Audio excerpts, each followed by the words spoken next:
When you look at Intel's Core Ultra 5 225, it's pretty clear what direction Intel is trying to go in a CPU that sits right in that balance zone between raw performance and everyday efficiency.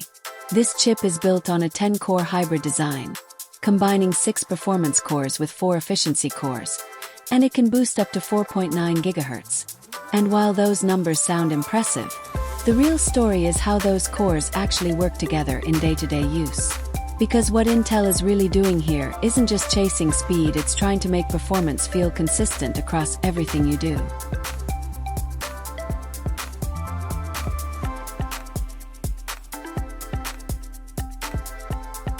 And in real usage, that shows up immediately. The system feels quick the moment you start interacting with it. Apps load fast, multitasking feels effortless, and even when you start stacking heavier workloads in the background, everything stays responsive. That's the hybrid architecture doing its job.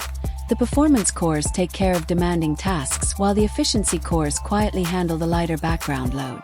In gaming, the experience is very stable when paired with a decent GPU. You get consistent frame delivery, solid responsiveness, and in most modern games at 1080p and 1440p, the CPU doesn't become the limiting factor unless you're pushing extremely high refresh competitive scenarios. Where things get more interesting is sustained performance. Under longer workloads, the chip holds up well, but like most modern processors, cooling plays a big role in consistency.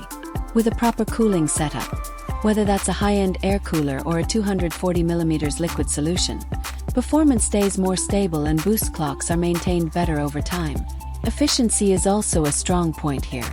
The efficiency cores help reduce unnecessary power draw during lighter tasks, which makes the system quieter and cooler in everyday use. It's not something you always see directly, but you definitely feel it in long sessions. For productivity work like editing, multitasking, browsing heavy workflows, and light creative tasks, this CPU sits in a very comfortable performance bracket.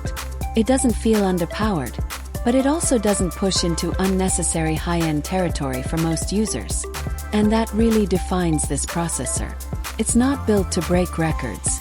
It's built to feel balanced, stable, and reliable across everything a modern user actually does. If you're planning a PC build in 2026 and want something that feels fast without being overkill, this chip fits that role very naturally.